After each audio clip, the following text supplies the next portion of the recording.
From Montrezl Harrell getting traded to the Charlotte Hornets and Javian Hawkins and Tutu Atwell, now Super Bowl champions. We're going to talk about a lot of stuff on this episode of the Locked On Louisville podcast, so let's get right on into it.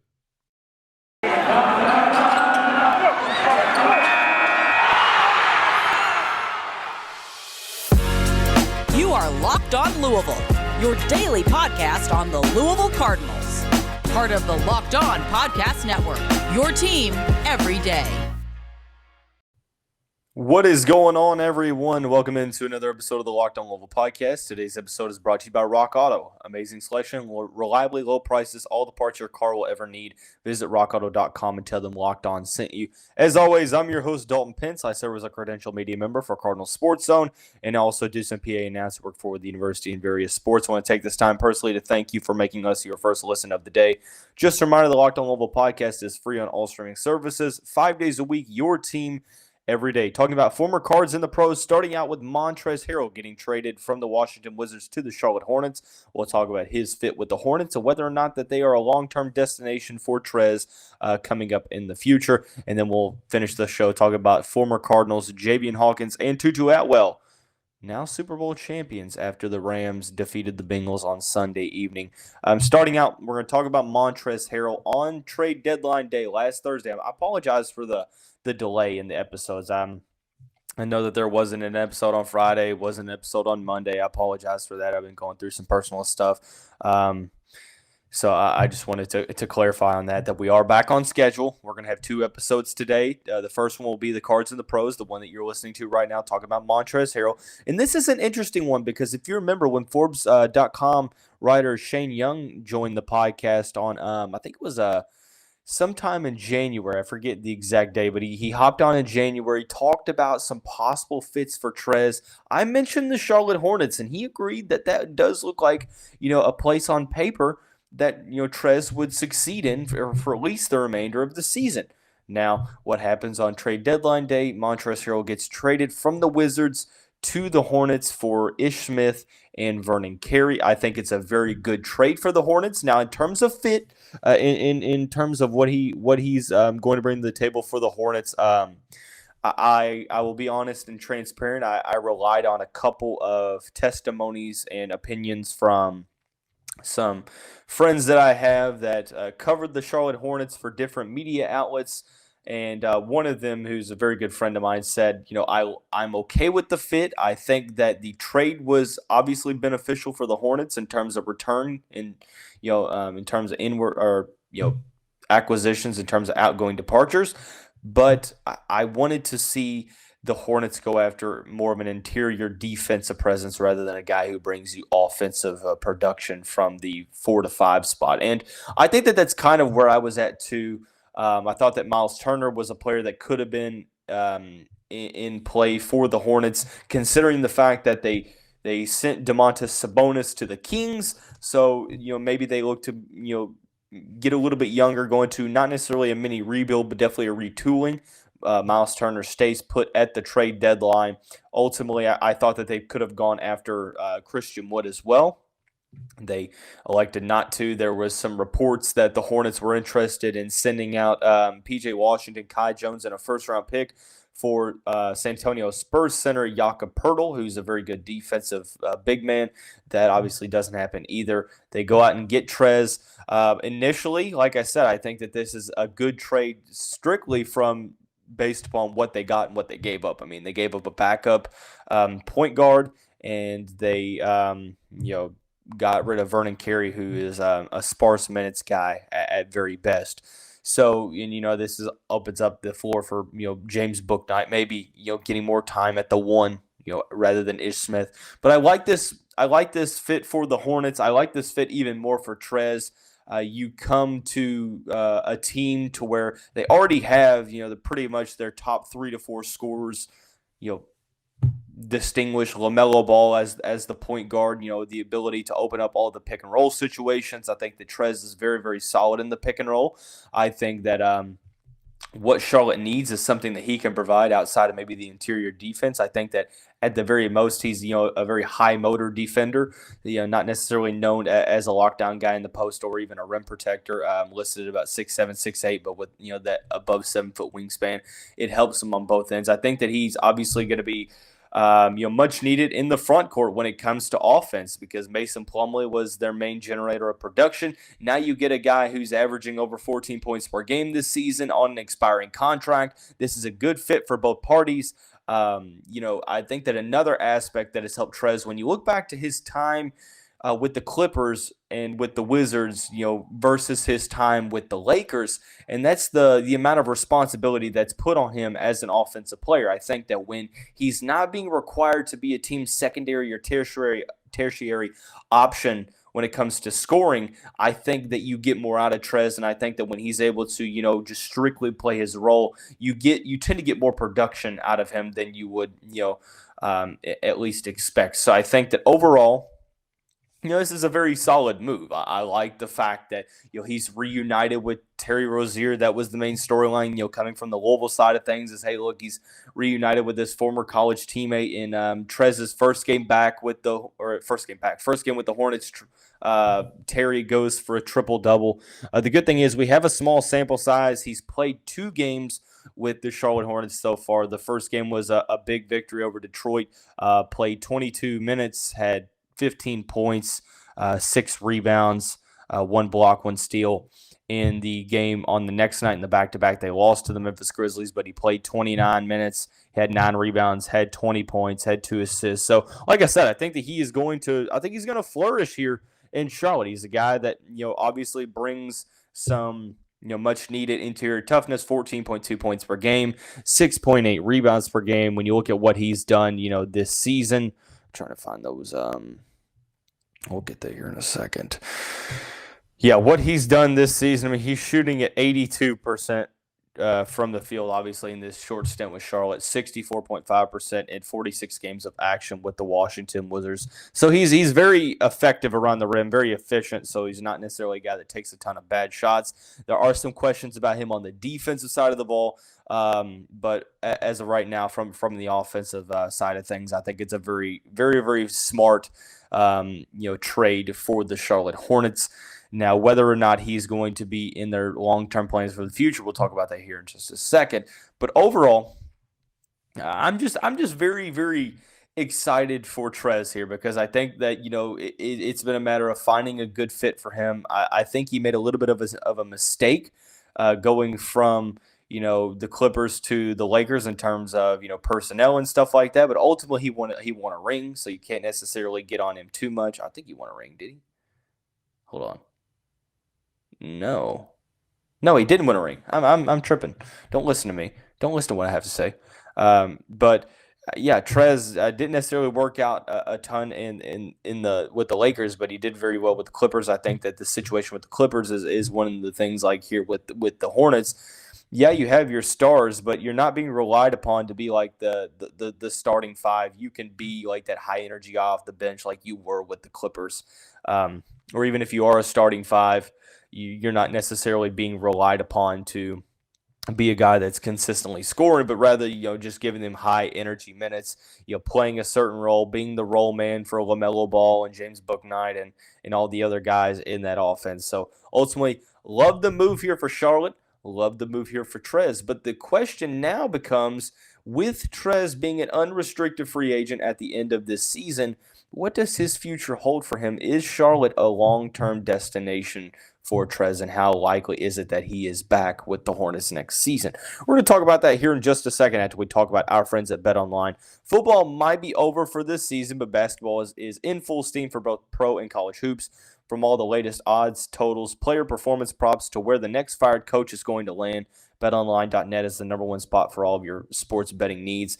BetOnline remains the best spot for all of your sports scores, podcasts, and news. It's not just basketball, though. BetOnline.net is your source for hockey, boxing, UFC odds, right to Olympic coverage and information. Head to the website or use your mobile device to learn more about the trends in action. BetOnline is where the game starts. Also, I want to take this time to personally thank you again for making us your first listen of the day. It's very much appreciated. And just a reminder, The Locked On Louisville podcast is free on all streaming services, including YouTube, 5 days a week. Your team every day. Transitioning over into the money side of things, Montrezl Harrell making just over $9 million this season. Actually, just under $10 million, I should say.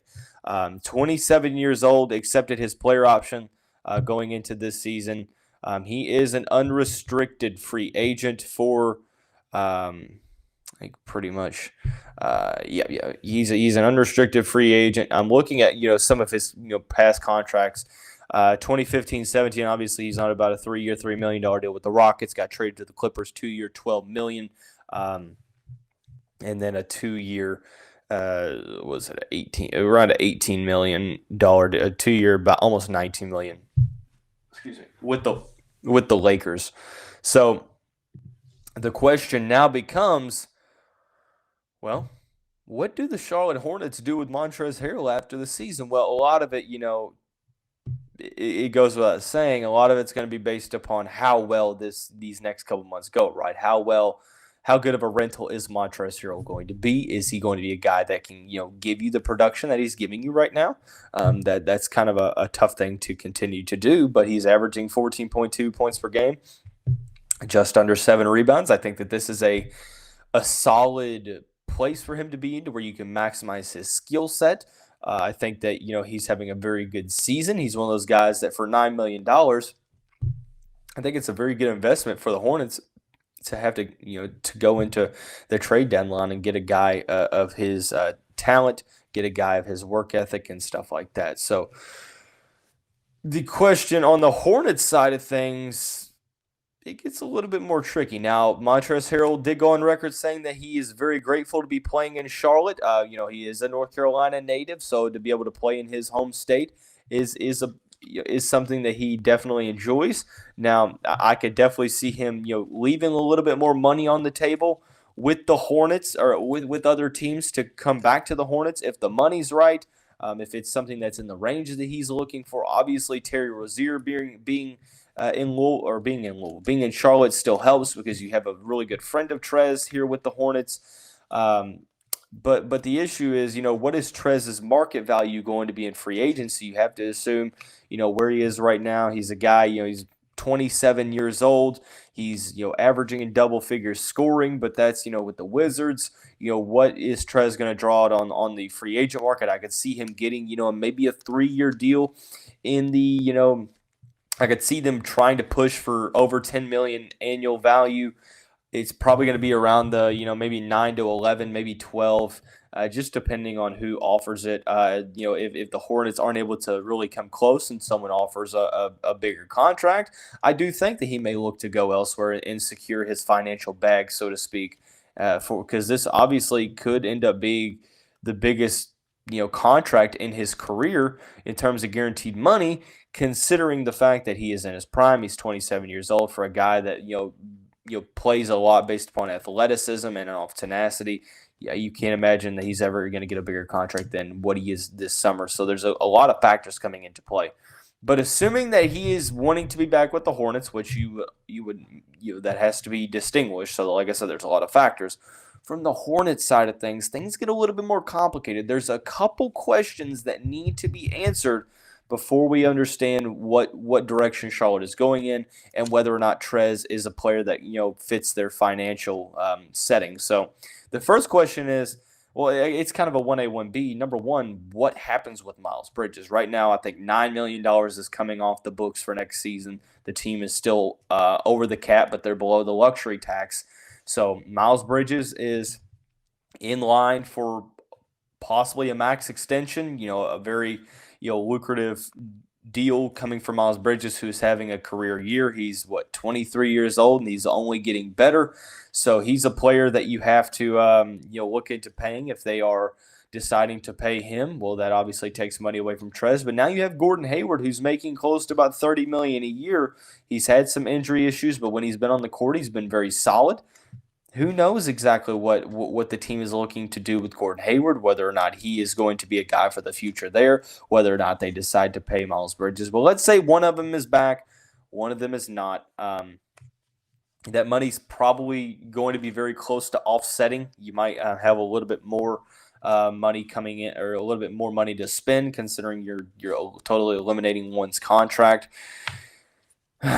This is where things kind of get a little interesting. Mason Plumlee has one more year on his deal, with the fact that, the Hornets need an interior defender. They don't necessarily have one on the roster right now unless Kai Jones or JT Thor is able to develop at a very quick rate. But that's kind of, it seems like they're still a ways away from contributing on the NCAA stage, the NBA stage. So, I guarantee they probably maybe look at the draft to go with an interior defender, whether or not they're going to be able to get something done there. And then you have to talk about free agency. Will they be able to go get an interior defender and also bring Trez back? Do they look to bring Mason Plumlee back? That is the question that needs to be answered. There's a lot of different hypotheticals. There's a lot of different situations that you have to entertain, because it's not necessarily as clear-cut as, okay, they have the money. Are they willing to invest it in Montrezl Harrell? They're, first of all, right now, there's no guarantee that they do have the money. Now, if they do have the money, then there is still a question of, okay, are they, a full believer that despite not giving them a ton of post defense, he offers enough offensively that fits, LaMelo Ball, fits Terry Rozier's playing style, and helps, the team in a couple different ways. But now you're kind of having to play a little bit of I don't even know what game you would even refer this to. You're having to, it's kind of like a jigsaw puzzle that you have to kind of have to piece together the pieces to really find, what's going on right now. And I look at it as, you have to connect the border to show what you need in the middle right now. And the border is where, the finances are going to be delivered towards Miles Bridges, towards Gordon Hayward. LaMelo Ball is going to need to get an extension down the road. Now, that is in the future, but, you always have to keep the future in mind when giving out, big-time money, because you don't want to get into a numbers crunch down the road. So everything is into consideration, so on and so forth. I think that, Kelly Oubre is also a guy that he has 1 year left on his deal at the end of the 2023-24 season is when he's a free agent. Or the 2022-23 season, I'm sorry. And who knows? In the offseason, the Hornets may look to try to bring in a guy like Miles Turner. They may look to bring in a guy like Christian Wood, to where they don't necessarily need a guy like Montrezl Harrell. So I think that it's a good fit. I think long-term wise, I think Trez would definitely be interested in staying in Charlotte past, June or May or June or whenever the Hornets season ends. But it's going to depend on a lot of factors and whether or not the Hornets are, invested in giving Trez that big time money. So ultimately, good fit. Still a couple questions that need to be answered. I want to transition now into the football side of things. The NFL, the Los Angeles Rams win the Super Bowl over the Cincinnati Bengals. Two former Louisville Cardinals and Javian Hawkins and Tutu Atwell now will get Super Bowl rings in their first season in the NFL. We're going to talk about what their roles with the team or in the NFL could possibly look like next season, after we talk about our friends and the title sponsor of the show, Rock Auto. With the ever-increasing numbers of makes and models, it's now impossible for your local chain auto parts store to stock all the parts you need. Why endure often pointless or seemingly intimidating questioning and wait while the person behind the counter orders the parts on their computer? Choosing the only brand their warehouse happens to carry when you have computers with access to rockauto.com at home and in your pocket. It allows you to save time and money. So why choose to spend 30, 50, or even 100% more for the same parts from a chain store or car dealership when Rock Auto is right at your disposal? The prices are reliably low for every customer. So go explore their easy-to-use website today to find the solution to your auto parts needs. Go to rockauto.com right now and see all the parts available for your car or truck. Right, Locked On in their How Did You Hear About Us box. Excuse me. So they know we sent you. Amazing selection, reliably low prices, all the parts your car will ever need. rockauto.com. Super Bowl champions, Javian Hawkins and Tutu Atwell. Obviously, I have the hiccups. It is the worst trying to sit there and get out of them while also, going into a monologue on a podcast. But Hawkins and Atwell not necessarily played a role for the Rams this season. Hawkins started with the Falcons, looked like he was going to make the too deep depth chart, didn't end up doing so, kind of bounced around, landed on the Los Angeles Rams practice squad. He got a ring.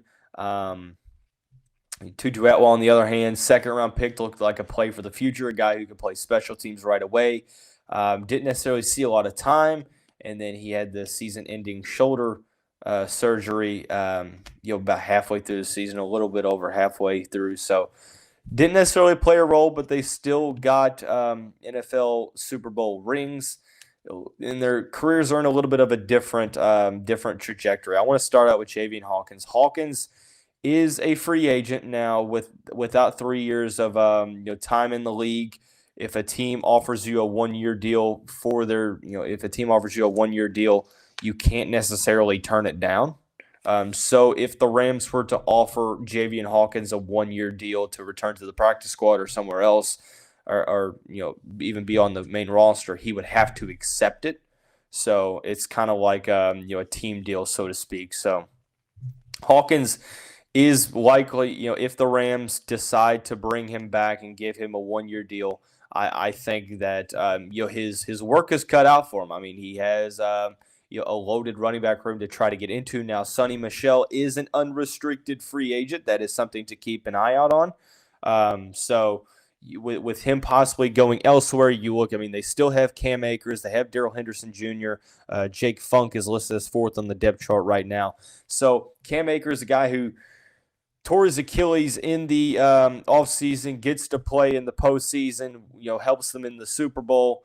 Darrell Henderson Jr. is a guy that has been playing very solid throughout the season. Jake Funk hasn't necessarily got a lot of touches. But with Sonny Michel, a free agent, depending on what the money he's looking for, you probably wouldn't expect them to bring Michel back with the guys that they already have in free agency. So it really begs the question of, Javian Hawkins, if he were to get, so let's say he does get signed back, what does his role look like next season? Well, I think it's really just battling for that third spot on the depth chart, because Cam Akers and Darrell Henderson are going to take a lot, pretty much almost all of the snaps at running back, and you have an offense that has a ton of weapons at wide receiver. We'll talk about that here in just a second as it pertains to Tutu Atwell.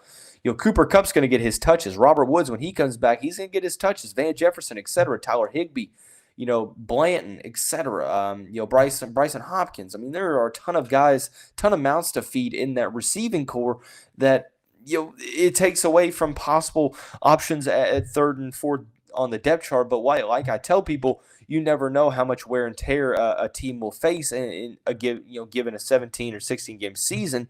So, Javian Hawkins, if you were to make third or fourth string, I think you have the option of maybe, getting your number called at some point this season if injuries come about. You just never know with the pandemic and stuff like that, with testing and stuff. You never know who's going to be ineligible for a game. So I think Javian Hawkins, year 2, has to be him just doing what he tried to do in Atlanta, and that's make the depth chart. I think, he's got the talent to get on a team. Now, if the Rams don't end up signing him, I think he probably goes to a team that, gives him the best opportunity to make the 53 and, get on the official roster and fight for some carries. Tutu Atwell, on the other hand, had the surgery on his shoulder, didn't necessarily play a role in the passing game, which it wasn't necessarily expected for him to do so anyway with the ton of guys that they have. Odell Beckham Jr. has, I think it's an ACL tear, or at least Adam Schefter came out and said that they fear that it is. He's probably not likely to be back, and even if he is, he's probably not playing to start the season. I don't think that the Rams end up keeping him with their money stuff and stuff like that. I think that it really just depends on what they're able to devise in terms of a contract and whether or not it fits for both sides. But assuming that he's not, because I don't think that Odell will be back for the Rams next season, you still have Cooper Kupp, who had the best season for a wide receiver in NFL history this past year. You have Robert Woods, who will possibly be back at the beginning of the season. If not, he'll definitely be back at some point. And you also have Van Jefferson, who's also proven to be, very productive in this system. You have a I can't even pronounce his name. Is it Skowronek or whatever his name is, Ben Skowronek, who made a couple plays in the Super Bowl. You also have Brandon Powell. I think that Tutu Atwell is a guy that, if everyone healthy, it's going to be challenging for him to make the the starting lineup or even get some situational things. I think he's a certain package type of guy to where you could use him on end rounds, you could use him in certain situations where you're going deep and stuff like that. But ultimately, I think that the key for him to getting on the field, number one, is him passing Skowronek, him passing Powell. If he can get second on the depth chart, I think he's in a good spot for right now. I think special teams are going to be what we're going to see him more on in year two with the Rams whenever he gets healthy, assuming he's going to be healthy for the start of the season. And also, we'll see him use, there's no better coach than Sean McVay, assuming that he'll be back next season, to devise some packages to get him the football. So I think we'd see him in more situational packages in the 2022 season. That's going to wrap up this Tuesday edition of the show. We talked about Montrezl Harrell and his fit in Charlotte and the long-term possibility there with the Hornets. Also talked about what year two holds for both Super Bowl champions Javian Hawkins and Tutu Atwell. Before we get out of here, a couple quick shout-outs. First, to the Cardinal Sports Zone podcast. You can get that at cardinalsportszone.com. Also, the Locked On Bets podcast hosted by your boy Q with handicapping expert analysis from Lee Sterling. You can get that on the Odyssey app or wherever you like to get your podcast. That's going to wrap up this Tuesday edition of the show. Everyone have a great day and stay tuned for the bonus episode that will be released later today as well.